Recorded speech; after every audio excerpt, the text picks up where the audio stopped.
pessoal, tudo bem?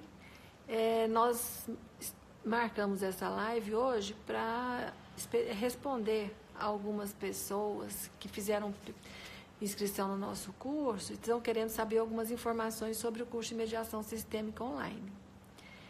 Então, eu vou começar respondendo as perguntas, né, que já enviaram para a gente por e-mail. Mas enquanto eu falo, vocês podem ir fazendo perguntas também durante esse tempo aqui na live, porque eu vou respondendo. Então, vamos lá. Pergunta: na mediação sistêmica é preciso fazer constelação com as partes? Bom, preciso não, mas pode-se fazer.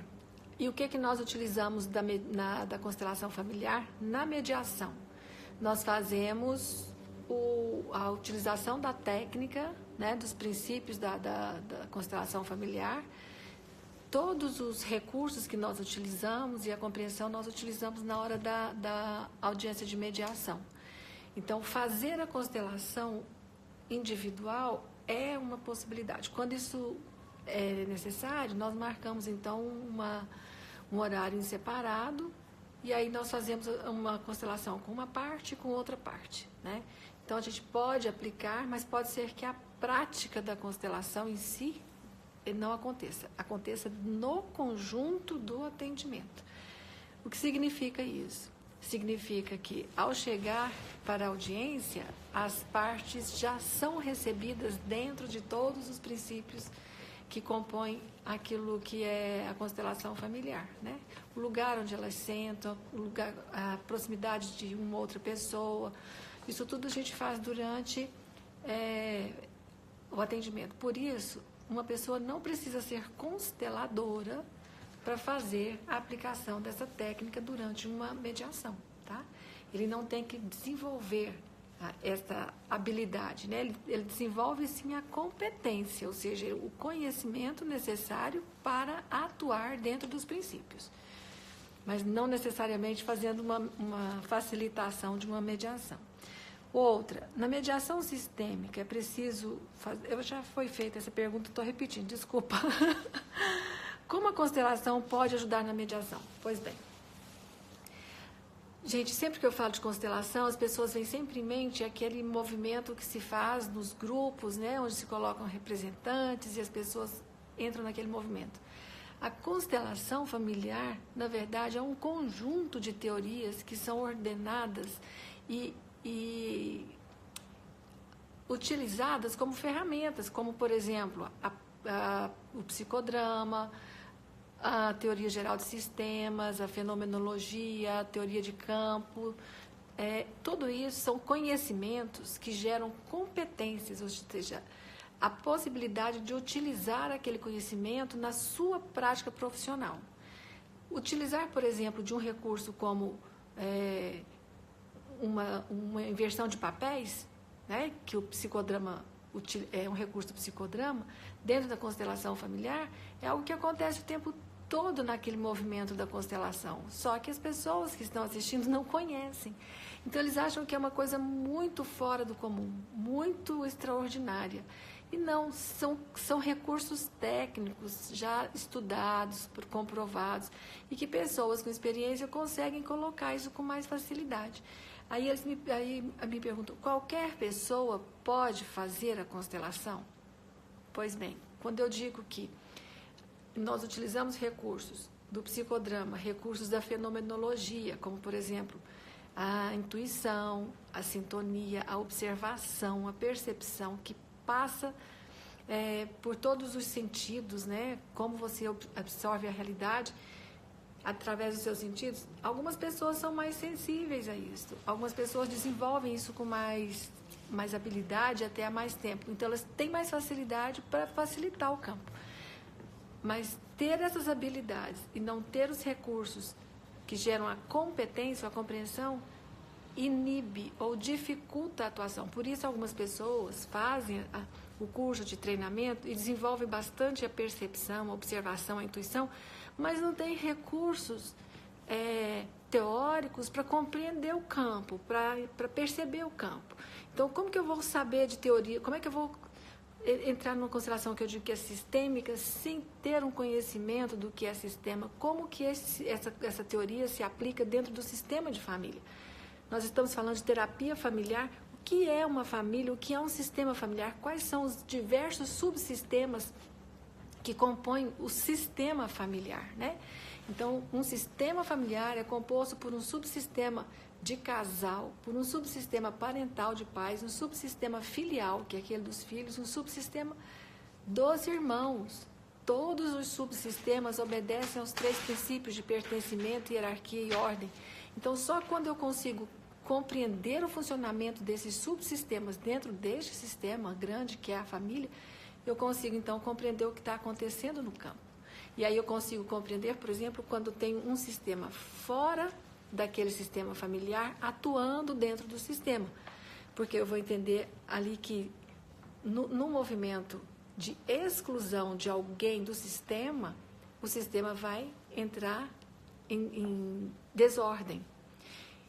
É essa compreensão do movimento sistêmico que faz a gente trabalhar bem com a constelação. Por isso eu digo, é possível aprender isto para aplicar no seu cotidiano sem necessariamente ter que conduzir uma constelação familiar. E com essa compreensão, principalmente na área de família, o que nos facilita, né, aplicar isso na mediação? A compreensão desse sistema. Compreender profundamente como que se comporta o sistema familiar e depois o sistema judiciário, como que um se comporta em relação ao outro.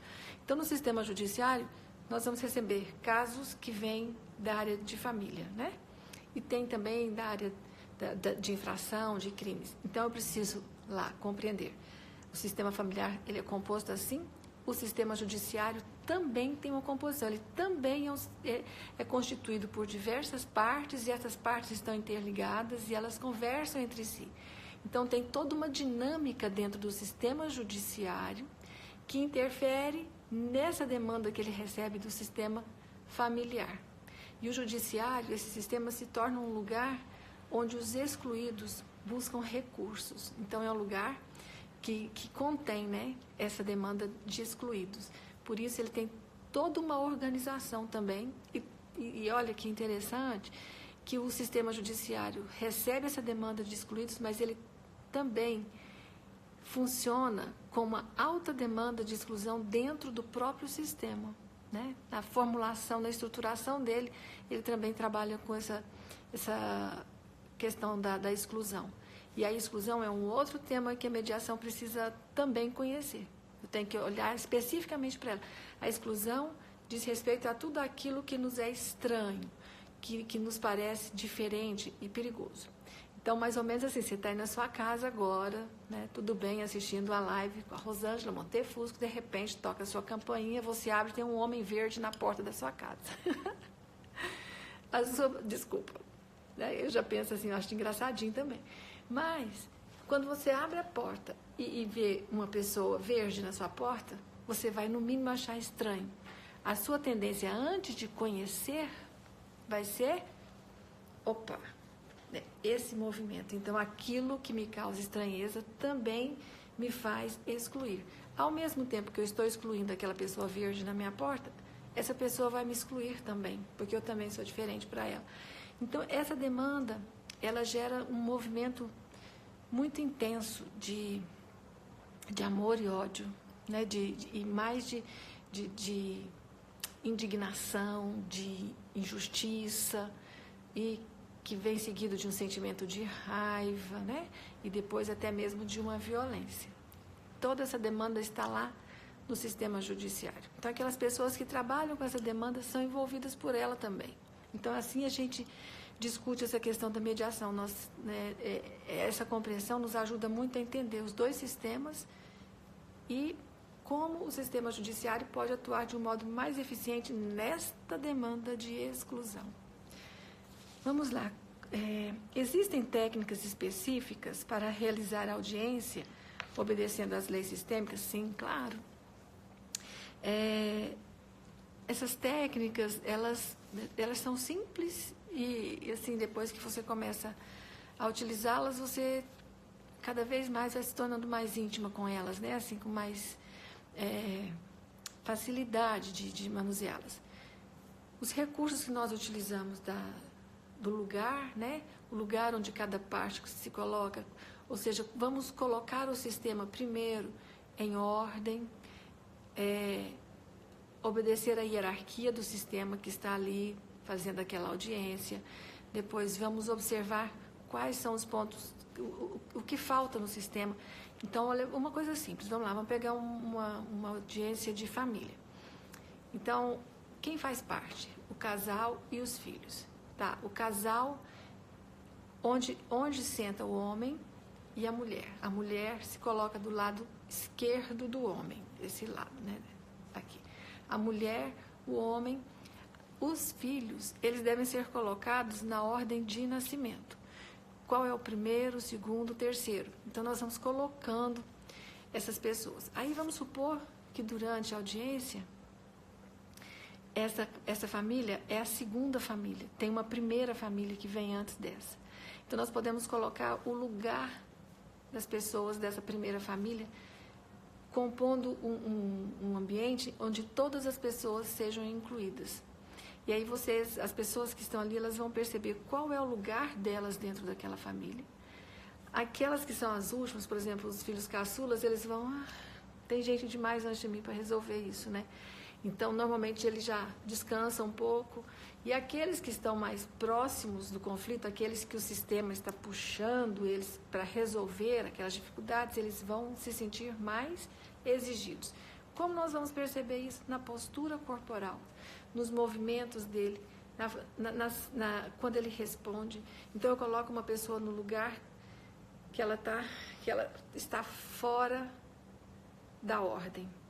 Por exemplo, um filho que está no lugar do pai.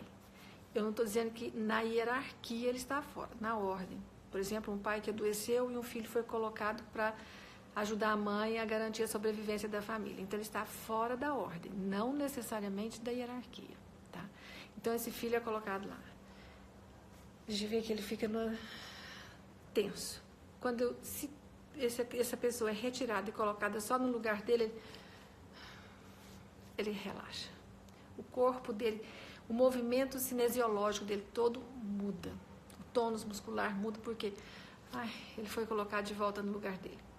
E isso acontece em muitos momentos durante uma audiência. E tudo isso são recursos que nós podemos ir utilizando, reconhecendo, né?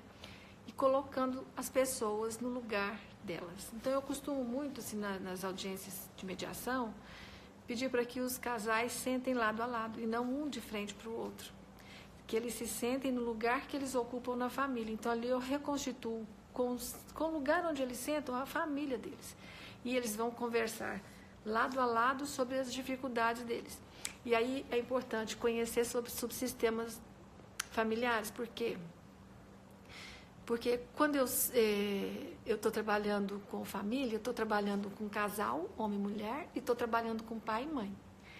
O subsistema de casal, ele tem queixas muito próprias deles, né? Ali é uma relação de troca entre homem e mulher. Ali a moeda de troca é uma, muito clara, né? Na relação de pai e mãe é outra coisa. Então, é um subsistema de obrigações. Então, quando a gente chega... Nós chegamos ao subsistema de casal, a sessão é de um jeito. Ali acontece uma reconciliação, um reconhecimento da importância do outro, a falta do outro. Ali acontece de verdade um movimento em direção de um ao outro e de perdão. Quando nós passamos a tratar dos assuntos referentes ao subsistema de obrigações, como é o subsistema de pai e mãe, aí a briga volta de novo, porque aqui entra o quê? Uma divisão de bens e uma divisão de trabalhos e de recursos, de produção de recursos. Que aí existe um movimento aí que é muito objetivo, que é em direção ao dinheiro produzido pelo sistema e quem paga pela sobrevivência da família, quem vai pagar pela sobrevivência dos filhos. Aí é outra discussão. É mais fácil trabalhar, às vezes, é muito mais fácil trabalhar a reconciliação na relação do casal do que ajustar uma conta das obrigações de pai e mãe. Aí fica... E nós temos uma forte inclinação, né, na justiça, de dizer, olha, o casal termina, mas a família continua no pai e da mãe. Gente, esse subsistema de pai e mãe, ele é muito complicado de trabalhar, porque não existe uma troca lá, entende? Aqui no de casal tem troca afetiva, tem troca de amor, tem namoro, tem tudo. Na de pai e mãe não tem troca. As pessoas dão para quem nunca mais vai devolver para eles. Tipo, os pais vão produzir, continuar fazendo aquela produção dentro do sistema familiar, oferecendo para os filhos, e eles não vão ter nada de volta. Então, aquilo que era composto aqui dentro do sistema de casal, que eles ainda tinham um ao outro como uma recompensa para essa família, né? Como um presente, aqui não existe mais.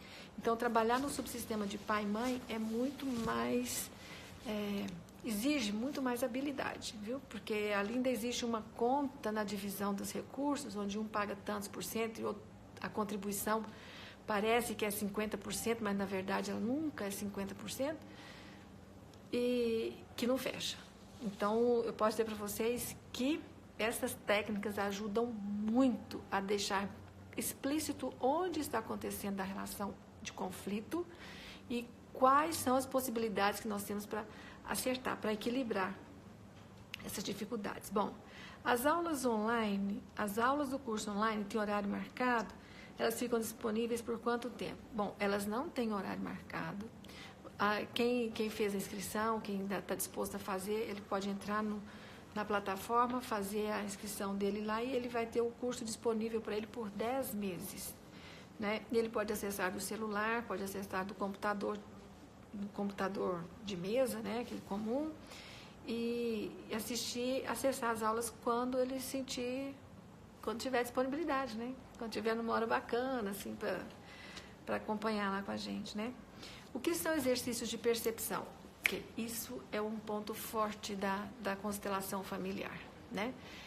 Para além da teoria, os exercícios de percepção dizem respeito ao desenvolvimento de habilidades, não de competência. Competência você estuda, aprende, processa, muda seu paradigma, muda o modo de pensar, que isso é essencial, né, na perspectiva sistêmica, e aí depois você vai testar a sua postura. Como é que isso acontece? Eu posso fazer isso com outra pessoa, ou com mais de uma pessoa, ou eu posso fazer utilizando âncoras de solo, que seria colocar... a gente fala solo, né? Colocar no chão papéis com nomes daquilo que você vai... com o nome da pessoa ou do campo que você quer representar. Por exemplo, eu vou fazer um exercício onde eu me coloco de frente para minha mãe. Uma pessoa pode entrar nesse lugar, ou eu posso colocar um papel com o nome escrito mãe e ficar naquele lugar. Eu fico no meu lugar, que é o da Rosângela, depois eu vou e fico no lugar da minha mãe. E eu começo a sentir o meu corpo. Como que a Rosângela se sente aqui no lugar dela, como que a mãe da Rosângela se sente. Quando eu entro no lugar da minha mãe, eu posso sentir aquele campo. Então, eu vou fazendo um exercício para perceber o lugar, para eu fazer uma inversão de papéis. Eu entro lá e eu entro de cá e vou sentindo, vou percebendo, né? E aí você, aos poucos, vai se dando conta qual que é o movimento que tem. E depois eu coloco eu aqui e a minha mãe de lá, como se eu estivesse não mais entrando no lugar dela, mas me colocando diante dela. Aí eu vou sentir o meu corpo diante da minha mãe. Como que o meu corpo reage quando eu fico perto dela, né? Imediatamente, quando eu sinto, algo acontece no meu corpo, eu e minha mãe. Aí eu posso ficar no lugar dela e colocar, eu estou representando a minha mãe diante de mim. Mesmo que não tenha uma pessoa, só o papel, né? Aí eu vou sentir como a minha mãe se sente diante de mim. São exercícios, não são momentos de intervenção, é só para perceber o corpo, né? Eu sou levada a experimentar alguns lugares e sentir. Tá, eu entrei e aí eu senti que o corpo deu uma coisa. Como é que eu faço? Eu volto para cá, me trago de volta. Quem que eu sou? Sou a Rosângela. eu volto para cá, para o meu campo, eu saí de lá e eu estou no meu campo de novo, pronto. Isso a gente faz o tempo todo, gente, não é uma coisa para a gente sentir medo, não é nada disso, você faz isso o tempo todo quando você está encontrando com seus amigos e a pessoa diz, nossa, eu estou assim, você... Aí você se aproxima dele, você entra no campo dele e depois você volta para casa, puxa, eu voltei numa dor de cabeça, não sei o que aconteceu lá, fulano estava pesado. A gente fala assim, fulano... Não, você, não é que fulano estava pesado, você entrou no campo dele sem preparo, sem saber que estava fazendo isso. Se aproximou demais, ficou escutando demais. E olha que vocês podem estar fazendo mais intervenções do que imaginam que estejam. Quando vocês dão palpites. Significa que você entrou no campo, sentiu o campo e ainda deu um palpite para a pessoa para ela fazer alguma coisa. Aí você volta com a cabeça explodindo. Aí o que as pessoas fazem normalmente com isso? Tomam uns remédios e vão dormir. A dor de cabeça passa e ele pensa que saiu do campo. Mas aí lá no meio da semana você lembra, nossa, eu estou lembrando ainda do problema daquele meu amigo, tal. Ou seja, eu permaneci no campo dele. O que a gente faz com os exercícios de percepção é dar a vocês a clareza de quando vocês estão fazendo isso. À medida que você vai testando esses campos, o seu campo, o campo da sua mãe, o campo do seu pai, o campo de um amigo, o campo de uma pessoa com quem você tem uma adversidade, né? Com quem você está em conflito, está tendo uma demanda de conflito, uma demanda de interesses. Então você sente o seu campo, sente o campo do outro. Quando você faz isso, dentro de uma postura simples, humilde, você vai ter a oportunidade de voltar e falar, poxa, mas eu estou agindo também com essa pessoa de um jeito que não é muito bom. Então, imediatamente, se você reconhece, poxa, eu não agi bem com essa pessoa mesmo, porque ela está muito braba de lá, ela está muito... Aí você volta para o seu lugar e muda a sua postura. Poxa, né? É possível reverter isso que eu fiz ou não é? Eu preciso reconhecer que eu fiz algo ruim para ele. E aí você pode começar a fazer algumas mudanças em você. E quando você muda, você muda o mundo todo. Porque se você começa a se relacionar de um jeito diferente com as pessoas, todas elas vão se relacionar de um jeito diferente com você. Então, me digam aqui, nós não estamos fazendo isso todo o tempo, em todas as nossas relações, nós não estamos entrando no campo das pessoas. Então, o que os exercícios nos mostram é exatamente isso. A perceber isso, me leva a perceber. Aí eu estou sentada aqui, aí eu vou conversar com uma pessoa que está aqui do meu lado, ou está diante de mim, numa sala de audiência. Eu me permito sentir aquele lugar sentada aqui onde eu estou. Aí eu entro no campo do outro. Aí o que você vai ter quando a sua intuição, quando a sua sintonia, né, quando você já recebeu a autorização para entrar? Aí é importante, olha, na mediação, em qualquer situação, você precisa receber a autorização da outra parte para você poder atuar junto com ele. E aí isso acontece nos momentos iniciais da mediação. Quando aquela pessoa tem confiança em você, tem confiança no seu método, quando você faz o engajamento dela naquele processo, ou seja, a mediação é dela, o interesse é dela, o interesse de resolver bem é dela, então ela engaja como parte. Aí você diz, nós podemos seguir? Você tem a confiança para seguir comigo? Ela diz, tem, podemos. Quando ela te diz isso, aí você pode entrar nesse campo. Significa que eu posso senti-la enquanto ela está próxima de mim. Então, quando ela começa a falar, aí tem uma coisa interessante, né? É importante conhecer o processo para eu saber o que eu vou fazer? Não. O que importa é aquele momento, é aquela hora, né? Então, na hora que ela entra no campo, na hora que ela entra dentro da sala que compõe, fez o engajamento, ela tomou confiança em você, aí, a partir dali, o que a gente vai fazer? Sentir o campo. Ela começa a falar. Você faz uma pergunta. E deixa ela falar. À medida que ela fala, à medida que ela se coloca, você tem aquele momento para visitar aquele campo. E sentir o que vem de lá. Desculpem. E aí o outro, e o outro, e o outro. Aí, à medida que eles vão se colocando e você vai passando, vai percebendo aquele lugar, que você já fez muito exercício, então você tem muita já intimidade com esse campo, né? Aí você já sente o que tem ali. Aí você pode fazer aquelas perguntas sistêmicas, né? Que são as perguntas estranhas que eu digo. São perguntas estranhas. Que às vezes eu faço e a pessoa leva aquele susto. Mas como ela já havia se engajado e dito que ia entrar, então ela responde com a verdade. Ela engajou antes. Ela assumiu esse compromisso antes. E não foi um compromisso assim, né? Como a gente diz, sem compromisso, né? Então tem lá no nosso curso também uma série de exercícios, viu? Que eu proponho para vocês fazerem esse teste de percepção e testando os campos.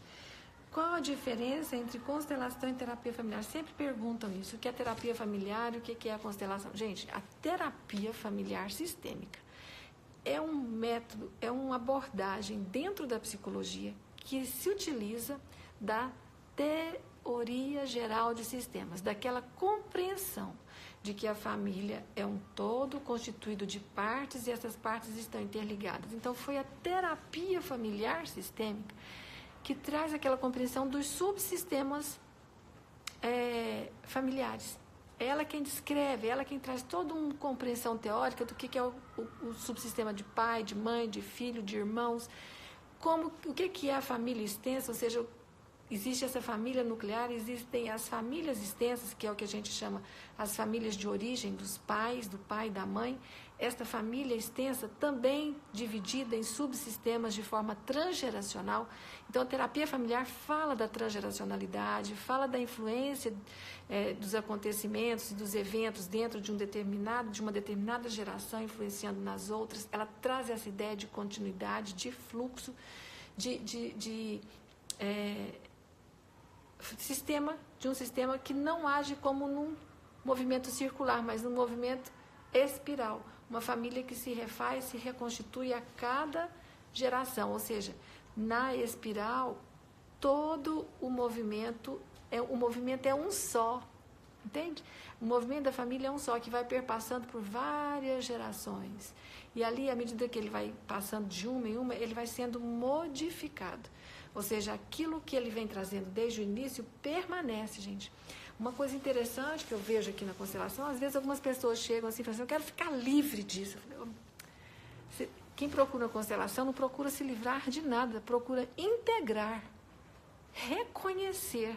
Então, eu venho de uma família onde as pessoas praticavam atos ilícitos e cruéis para sobreviver. Eu vou ficar livre disso? Nunca. Eu não consigo ficar. Eu posso reconhecer que eu faço parte, que tudo aquilo está em mim, mas que eu faço uma nova opção agora. Então, uma alma velha, né, aquela que alcança a plenitude, é aquela que reconhece o bem e o mal que ela pode fazer. Porque todos nós trazemos em nós o bem e o mal. Nós podemos, em uma geração, decidirmos pelo bem e em outra pelo mal. O ideal é que o ponto é chegar naquele lugar onde você reconheça tudo em você e que faça a opção, pelo menos, na maioria das vezes, pelo bem, né? Porque aí a gente consegue avançar. Então, aquela ideia de que eu vou ficar livre, não. Eu vou lá integrar, eu vou lá incluir, eu vou lá pertencer. Eu vou me reconhecer como parte, não jogar fora, porque senão eu estaria excluindo. Um constelador que imagina que faz isso, estou falando constelador assim, né? Pessoa que tem essa ideia. Então, a terapia familiar sistêmica, ela traz essa compreensão. Tem muitos estudos nessa área, coisas muito boas produzidas ao longo de décadas, né? Acerca de como funcionam as famílias. O que significa um evento de morte, de dor, de traição dentro de um sistema familiar, ao longo de várias gerações. A terapia familiar faz isso e ela dá conta disso também. O que difere na constelação é o quê? É a agilidade que ela tem para levar uma pessoa a esta compreensão. Por quê? Porque ela entra no campo e ela pode sentir, atualizar aqueles sentimentos e ela pode ressignificar, dar um novo olhar para o mesmo objeto. O objeto não muda, gente. Eu não tenho nenhum objeto aqui agora, deixa eu ver, tem aqui uma caneta. Esse objeto, esse, é também este, que é também este, que é também este. Tudo é o mesmo objeto. Ressignificar significa conseguir ver a caneta nessa perspectiva, na mesma perspectiva que eu vejo essa, entende? Então o objeto continua o mesmo, a família continua o mesmo, os assassinos continuam dentro da família, os agressores continuam dentro da família, as exclusões continuam dentro da família, a diferença é que eu me reconheço como parte, integro e decido, a partir desta ressignificação, a fazer algo bom.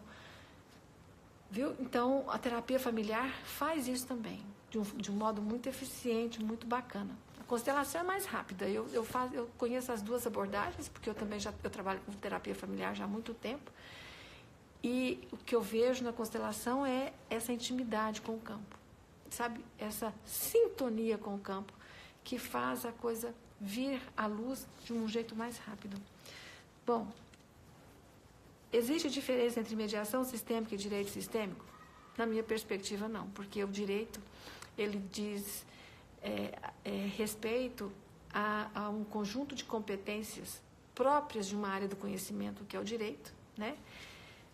E a mediação é um recurso dentro do direito. Toda a audiência, gente, é uma mediação, né? Toda ela pode ser uma mediação. Por quê? Porque as partes estão ali para chegarem a um bom termo. Eles apresentam provas, apresentam evidências, apresentam queixas, fazem pedidos, mas no final o que conta é o que eles vão conseguir fazer. Que as partes vão, aos recursos que as partes vão chegar, né?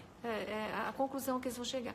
Então, apesar das provas, apesar do que se tem ali dentro do ato, do processo, as partes podem chegar a uma conclusão. Então, toda a audiência pode funcionar como uma mediação. Então, o que eu digo para vocês é o direito sistêmico. Ele diz, o direito é aquela parte, aquele sistema dentro da sociedade que diz do direito e dos deveres das partes, das pessoas envolvidas na sociedade. Então, ele descreve tudo isso. A constelação familiar entra nisso numa perspectiva muito bacana, porque o direito não consegue perceber o conflito na essência dele. Ele consegue regular, né? Ele consegue dizer o que é certo, o que é aceitável, o que não é aceitado dentro dos princípios legais de um determinado grupo. É isso que ele consegue. Ele determina isso, ele faz um elenco de comportamentos aceitáveis e depois ele ajusta, através de normas de conduta, aplicação de leis, a conduta daquele grupo. O direito faz isso. Então, quando o direito, junto com a constelação familiar, e a constelação familiar, esse conjunto de técnicas que são também agregadas à psicologia, aos conhecimentos da área da psicologia, é possível fazer coisas fantásticas, muito boas, rápidas. Nos atos infracionais, é possível atuar também não só nos processos de família, mas também nos atos infracionais, trazendo o conhecimento do direito e também da teoria sistêmica. Tem aqui, posso constelar individualmente ou só em grupo? Não, a constelação ela pode ser feita individual e pode ser em grupo. O que uma difere da outra? Porque no grupo, só por ser grupo, ganha-se a participação de todas as pessoas, né? Você tem ali um conjunto de pessoas que podem entrar no campo, então muitas pessoas ganham ao mesmo tempo. O que eu vejo de vantagem no grupo eu fui lá participar de um grupo, eu representei uma mãe. Eu ganhei absurdamente com aquele lugar que eu experimentei. Eu representei uma pessoa que era uma agressora. Eu representei um excluído. O que eu faço com a representação ali daquele minuto? Eu trago para a minha vivência aquilo que já faz parte daquilo que eu sou. Porque todos nós somos agressores, todos nós excluímos, todos nós somos excluídos. Todos nós temos um pouco de tudo isso. Então, de vez em quando, nós sentimos isso aflorar. E aí eu tenho a oportunidade de, ao trazer um excluído, de viver um excluído, eu tenho a oportunidade de ressignificar junto com aquela pessoa esse sentimento em mim. Então, ganha-se muito quem participa do grupo, né? Eu vejo isso. A pessoa que está fazendo a constelação, se ela faz com os bonecos, ela ganha da mesma forma. Mas quando ela está em grupo, esse presente é partilhado. A vantagem é mais para as pessoas que estão se colocando lá a serviço para trabalhar no grupo, tá? O resultado é o mesmo. E o que eu vejo, assim, trabalhando de forma individual no consultório, é que a pessoa que está constelando individualmente, ela tem um momento muito único, né? Muito dela, assim, é quase que um reencontro dela com ela mesma. E é muito bacana, é muito bonito, tá? Como efeito, eu vejo que os dois são muito eficientes. E o grupo é realmente uma... Deixa eu ver, tem mais uma pergunta aqui. Você faz as constelações de bonecos sentindo as sensações dele ou só movendo de acordo com as informações do cliente? Não, o boneco fala, o boneco dança, o boneco, eu falo assim, e aí os bonecos têm... Eu estou falando assim, é de verdade na percepção. Quando eu te falo assim que é possível entrar em sintonia com o representante, aquela pessoa com a qual eu entro em sintonia, ela é na verdade, vamos supor que é um objeto, que o boneco representa o mesmo objeto. Então, quando alguém diz, esse é meu pai, põe no boneco, é possível sentir, perceber no boneco aquilo que tem o pai. Então, às vezes alguém pega um bonequinho e põe ele bem assim. Outro pega um bonequinho, ele põe o boneco no movimento, mas não é só o movimento, tudo nele fala alguma coisa. Aí eu falo, e às vezes eu deixo, quando eu faço individual, eu deixo as pessoas falarem um tempo, não por mim, sabe? Mas mais por elas. Porque elas precisam falar também. E tem algumas situações que depois de 2 minutos, 3 minutos que ela está falando, já está tudo certo. Mas ela precisa falar. Ela precisa, aí eu deixo, porque ela precisa engajar, ela precisa de um tempo para entrar no processo. Aquele tempo é dela. Ela chega, às vezes o coração ansiosa, é lógico, tem algumas pessoas que falam, eu não dormi à noite, pensando nesse horário que eu vim aqui hoje. Então, eu deixo essa pessoa falar mais um pouco. Porque ela vai entrando, ela vai tomando confiança, né? E ela vai, quando ela chega lá nos bonecos para trabalhar, ela já está em intimidade com aquele campo. E da mesma forma que eu estou falando que eu vejo que o boneco mexe, o boneco faz, ele faz. Porque ele é simplesmente um representante, do mesmo jeito que uma pessoa seria. Então, o que põe em movimento lá é a pessoa que está fazendo a constelação. É a pessoa que está pondo o boneco. O boneco é o mesmo, gente. Como é que cada hora o mesmo boneco faz situação, ele revela situações diferentes e coisas que eu nunca vi na vida, que às vezes eu vejo as pessoas uma vez na vida só. E aí aquele movimento, aquele campo se forma. Porque é um campo de confiança, é um campo onde tem engajamento, onde as pessoas estão dispostas para fazer, então ela se coloca lá. E é possível ver, né? Quanto mais você treina isso, mais eficiente você fica.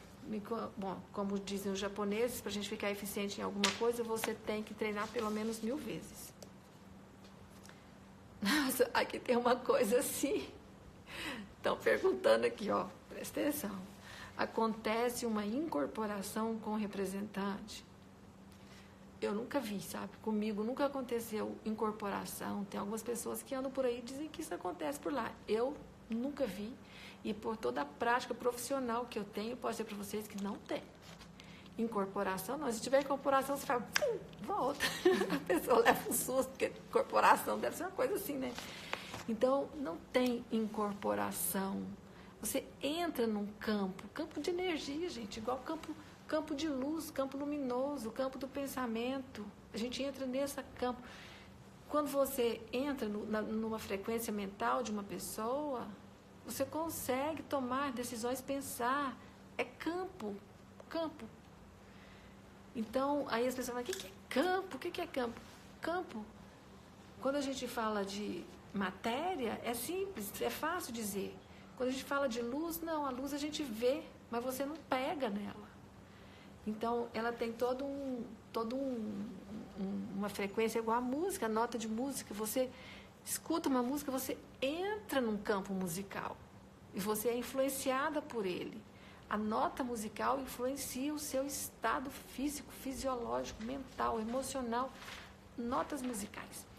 Então, não acontece incorporação. Eu, com toda sinceridade, posso dizer a vocês que não conheço absolutamente nada de práticas e doutrinas espíritas, né?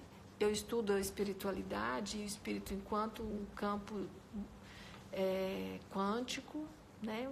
Uma consciência, e eu acredito e sou temente a Deus. Eu sei de Deus, eu tenho Deus, eu vivencio Deus, eu experimento Deus na minha vida o tempo todo, com todas as minhas experiências, todo o tempo, dentro do consultório, com as pessoas. Eu recebo presentes de Deus dentro do meu consultório todo dia. São, assim, situações lindas que são, às vezes, tão revestidas de dor, mas de uma beleza ímpar, que para mim é um presente ter a oportunidade de compartilhar com aquela pessoa as experiências que ela tem.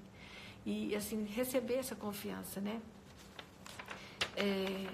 Então, eu tenho muito isso, e eu acredito que a constelação, o que ela trouxe para a gente de inovação, gente que não é nem tão novo assim, eu acho que a gente já está avançando, tem mais coisas surgindo, para a gente compreender mais essa dimensão que não é visível, né, nem palpável.